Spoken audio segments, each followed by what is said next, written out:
ఉత్తరప్రదేశ్ మీరట్ జిల్లాలోని కిర్వానోబాద్ గ్రామంలో రాంబిరి అలియాస్ రీమా అనే మహిళ ఉంటుంది. రీమాకు 2015లో వినోద్ అనే వ్యక్తితో పెళ్లైంది. అయితే ఇద్దరికి మనస్పర్ధలు రావటంతో సంవత్సరం తిరిగేసరికి భార్యాభర్తలిద్దరూ విడిపోయారు. భర్త నుండి విడిపోయాక రీమా తన పుట్టిల్లైన కిర్వానోబాద్ కి వచ్చేసింది. అప్పటి నుండి తల్లి దగ్గరే ఉంటూ కాలం గడుపుతుంది.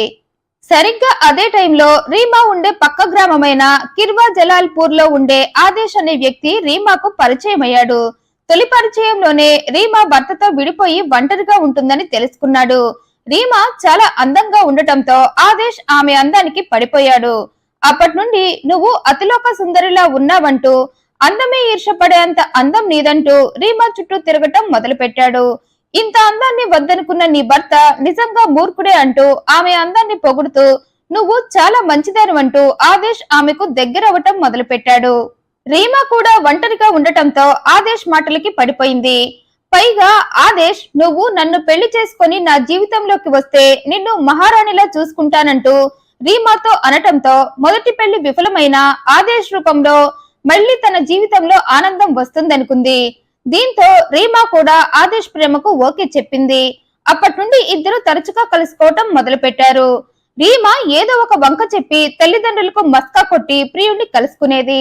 అలా అలా ఇద్దరు కలుసుకోవటంతో ఇద్దరికి ఒకరిపై మరొకరికి ప్రేమ ఎక్కువయ్యి అది కాస్త శారీరక సంబంధం పెట్టుకునేదాకా వెళ్ళింది. అప్పటి నుండి ఇద్దరు ప్రేమ అనే సబ్జెక్ట్ నుండి ప్రమోషన్ తీసుకుని శృంగారం అనే సబ్జెక్ట్ లోకి వెళ్లిపోయారు. ఆ క్రమంలోనే రీమా గర్భవతి అయింది.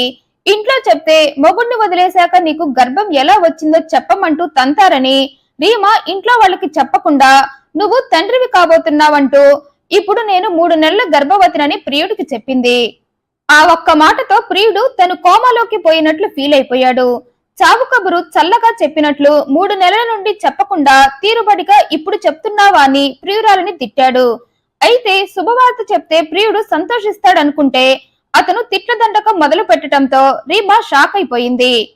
దీంతో రీమా ఎందుకు నన్ను తిడుతున్నావు, ఎలాగో మనిద్దరం పెళ్లి చేసుకోవాలనుకుంటున్నాం కదా, అలాంటప్పుడు నీకు నా కడుపు ఇబ్బందిగా ఎందుకు మారింది అంటూ మనిద్దరం వెంటనే పెళ్లి చేసుకుందామంది.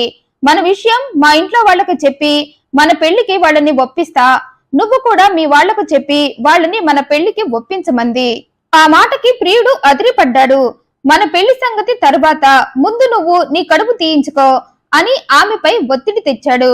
కడుపుతో ఉన్న నిన్ను పెళ్లి చేసుకోవటానికి మా ఇంట్లో వాళ్ళు ఒప్పుకోరని, అందుకే నువ్వు గర్భం తీయించుకుంటేనే నేను నిన్ను పెళ్లి చేసుకుంటానని చెప్పాడు. కాదు కూడదంటే నీకు నీ కడుపుకి నాకు ఏ సంబంధం లేదని తేల్చేశాడు. ప్రియుడు గర్భం తీయించుకుంటేనే పెళ్లి చేసుకుంటాను అనటంతో రీమా తనకు గర్భం తీయించుకోవటం ఇష్టం లేకపోయినా ప్రియుడితో పెళ్లి కోసం గర్భం తీయించుకుంది.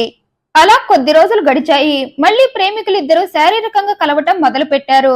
అయితే రీమా ఈసారి ప్రియుడితో నన్ను పెళ్లి చేసుకుంటానని చేసుకోకుండా మళ్లీ నాతో శారీరక సంబంధం పెట్టుకుంటున్నావు, మళ్లీ నాకు గర్భం వస్తే ఈసారి కూడా తీయిస్తావా అని ప్రశ్నించింది.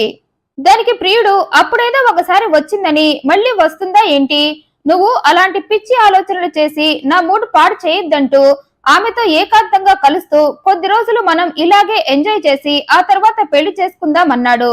అయితే ఆదేశ్ అంచనా తలక్రిందులయ్యి మళ్లీ కొద్ది కాలానికి రీమా గర్భవతి అయింది. దీంతో ప్రియుడు మళ్లీ మొదటి పాటే పాడాడు. నిన్ను పెళ్లి చేసుకోవాలంటే ముందు నీ గర్భం తీయించుకో అని పట్టుబట్టి మళ్లీ రీమా గర్భం తీయించాడు. దీంతో రీమా ప్రియుడిపై కోపం పెంచుకుంది. పెళ్లి చేసుకుంటానని ఇప్పటికి 2 సార్లు నా గర్భాన్ని తీయించేశావు, ఇంత చేసి కూడా నువ్వు నన్ను పెళ్లి చేసుకోవటం లేదు, ముందు మనం ఎప్పుడు పెళ్లి చేసుకుందామో చెప్పు అంటూ ప్రియుడిని నిలదీసింది. దీంతో ప్రియుడు మనిద్దరం అతి కొద్ది రోజుల్లోనే భార్యాభర్తలం అవుతాం, నేను మన పెళ్లికి మా వాళ్ళని ఒప్పించే పనిలోనే ఉన్నానంటూ ఆమెను కూల్ చేశాడు. ప్రియుడు ఇచ్చిన భరోసాతో రీమా కూడా తన ప్రేమ విషయాన్ని తన పేరెంట్స్ కి చెప్పింది. వారు కూడా ఒప్పుకోవటంతో ఆనందంగా ఆ విషయాన్ని ప్రియుడికి చెప్పింది. ఇక నీదే ఆలస్యం, నా సైడ్ నుండి అంతా ఓకే అని చెప్పింది. దానికి ప్రియుడు కూడా నా సైడ్ నుండి కూడా ఆల్మోస్ట్ ఓకే, ఇంకొంచెం టైం పడుతుంది అంతే అంటూ మరి ఇలాంటి హ్యాపీ మూమెంట్ లో మనిద్దరం కలిస్తే ఇంకా హ్యాపీగా అనిపిస్తుందిగా అంటూ మళ్లీ రీమాతో శారీరకంగా కలవటం ప్రారంభించాడు. అలా కొద్ది కాలం అయ్యేసరికి రీమా మళ్లీ గర్భవతి అయింది. దీంతో ఆమె ప్రియుడి దగ్గరికి వెళ్లి నేను గర్భవతినయ్యా, నువ్వు ఇదిగో పెళ్లి అదిగో పెళ్లి అంటూ నన్ను ముచ్చటగా మూడోసారి గర్భవతిని చేశావు. గతంలో 2 సార్లు పెళ్లి కోసం నేను కడుపు తీయించుకున్నా, కానీ ఈసారి మాత్రం నేను ఆ పాపం చెయ్యను. నన్ను వెంటనే పెళ్లి చేసుకో అంటూ అతనిపై ఒత్తిడి తెచ్చింది. అప్పటికే రీమా 3 నెలల గర్భవతి కావటంతో నెలలు నిండుతున్న కొద్దీ విషయం అందరికీ తెలిసి తన పరువు తన కుటుంబ పరువు పోతుందని పెళ్లి పెళ్లి అంటూ ప్రియుడి చుట్టూ తిరుగుతూ అతన్ని విసిగిస్తూ రీమా తనకు తెలియకుండానే తన చావుని కొని తెచ్చుకుంది. నిజానికి రీమాను పెళ్లి చేసుకోవటం ఆదేశ్ కు ఇష్టం లేదు. సెకండ్ హ్యాండ్ దాన్ని నేనెందుకు పెళ్లి చేసుకుంటా అంటూ ఏదో ఎర్రగా బుర్రగా ఉందని కొద్ది కాలం వాడుకొని వదిలేద్దాం అనుకుంటే ఇది పెళ్లి పెళ్లి అని నా ప్రాణం తీస్తుంది. అందుకే అర్జెంటుగా రీమాని వదిలించుకొని నేను మళ్ళీ ఫ్రీ బర్డ్ అయిపోయి మళ్ళీ మరో మహిళ కౌగిలిలో సేద తీరాలనుకున్నాడు. ఆలోచన రాగానే తనని విసిగిస్తున్న రీమాను చంపేయాలనుకున్నాడు. దానికోసం తన 4 ఫ్రెండ్స్ అయిన దీపక్, ఆర్యన్, సందీప్, రోహిత్లను కలిసి విషయం మొత్తం వాళ్లకు చెప్పి రీమాను చంపటంలో తనకు సాయం చేయమన్నాడు. ఫ్రెండ్స్ కూడా ఒప్పుకోవటంతో 2023 జూలై 2న ఆదేశ్ రీమాకి ఫోన్ చేసి పెళ్లి విషయం మాట్లాడుకుందాం, ఒకసారి బయటకు రా అన్నాడు. సరే అంటూ రీమా బయటకు వచ్చింది. అలా వచ్చిన రీమాను ప్రియుడు బండెక్కించుకొని చెరుకు తోటకు తీసుకువెళ్లాడు. మాట్లాడుకోవటానికి చెరుకు తోటకి ఎందుకని ప్రియురాలు అడిగినా తోటలో మనం ఏకాంతంగా కలుసుకొని మాట్లాడుకోవచ్చని చెప్పి ఆమెను అక్కడకు తీసుకువెళ్లాడు. తోటకు వెళ్ళాక ఆదేశ్ చివరిసారిగా ప్రియురాలి అందాన్ని తనివి తీరా ఆస్వాదించాలని ఆమెను మాటల్లో పెట్టి రీమాతో గడపటం మొదలు పెట్టాడు. అయితే రీమా మాత్రం మాట్లాడుకుందామని చెప్పి ఈ పనేంటి అన్నా, ఈ పని తర్వాత పెళ్లి గురించి మాట్లాడుకుందామని ఆమె అందాన్ని తనివి తీరా ఆస్వాదించాడు. తర్వాత రీమా మరి పెళ్లి సంగతి ఏంటని అడిగింది. ఆమె అలా అడగగానే ఆమె చుట్టూ 4 రౌండప్ చేశారు. 5వ వ్యక్తిగా ఆదేశ్ కూడా చేరి, ఏంటి నీకు పెళ్లి కావాలా, పెళ్లి పెళ్లి అంటూ నా ప్రాణం తీస్తున్నావు, నీలాంటి వాళ్లను ఎవరైనా వాడుకొని వదిలేస్తారు తప్ప పెళ్లి చేసుకోరు, నువ్వు పెళ్లికి పనికిరాని పువ్వువి, ఇంకా చెప్పాలంటే సెకండ్ హ్యాండ్ దానివి, ఎవడో వాడుకొని వదిలిపడేసిన నిన్ను పెళ్లి చేసుకుంటానని ఎలా అనుకున్నావు అంటూ ప్రియుడు పక్కనే ఉన్న ఇటుకను తీసుకొని ఆమె తలపై బలంగా కొట్టాడు. ఈలోగా మిగిలిన 4 ఫ్రెండ్స్ కూడా తలా ఒక ఇటుకను తీసుకొని రీమాని కొట్టారు. ఆ దెబ్బలకి తట్టుకోలేక రీమా తనని వదిలేమని ప్రియుడిని ప్రాధేయపడింది. మళ్ళీ జీవితంలో నీ దగ్గర పెళ్లి ప్రస్తావన తేరని, అసలు నీకు కనిపించనని, ఎక్కడికైనా దూరంగా వెళ్లి బ్రతుకుతానని బ్రతిమాలింది. కానీ ఆమె అభ్యర్థనలు ఆదేశ్ మనసును కదిలించలేకపోయాయి. అప్పటికే ఆదేశ్ లో ఉన్న రాక్షసుడు నిద్రలేచి రీమా ఎంత ప్రాధేయపడ్డా వినిపించుకోకుండా కర్కశంగా ఆమెను కొట్టి కొట్టి చంపేశాడు. చంపాక ఆమె శవాన్ని చెరుకు తోటలోనే పడేసి ఎవరి దారిన వారు వెళ్లిపోయారు. అలా 3 రోజులు గడిచిపోయాయి. అయితే బయటకు వెళ్లిన కూతురు మళ్లీ తిరిగి రాకపోవడంతో రీమా పేరెంట్స్ పోలీస్ స్టేషన్ లో కంప్లైంట్ చేశారు.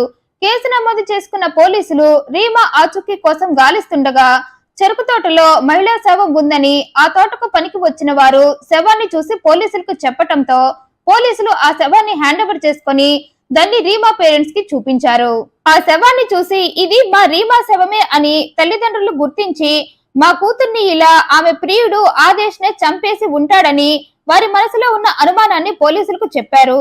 దీంతో పోలీసులు ఆదేశ్ ని పట్టుకొని తమ స్టైల్లో విచారించడంతో తనే తన 4 ఫ్రెండ్స్ తో కలిసి రీమాను చంపేశారని చెప్పాడు.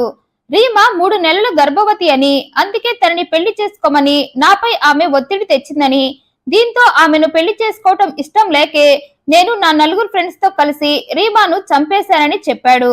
నేరం ఒప్పుకోవటంతో పోలీసులు ఆదేశ్ ను అతనికి సాయం చేసిన దీపక్, ఆర్యన్, సందీప్, రోహిత్లను పట్టుకొని అరెస్టు చేసి విచారిస్తున్నారు. ఆదేశ్ చేసిన ఈ పనిపై మీ అభిప్రాయాన్ని కమెంట్ రూపంలో తెలియజేయండి. మరింత ఇంట్రెస్టింగ్ అండ్ జెన్యూన్ ఇన్ఫర్మేషన్ కోసం ఈ వీడియోను లైక్ చేయండి, షేర్ చేయండి, మా ఛానల్ సబ్స్క్రైబ్ చేయండి. Thanks for watching.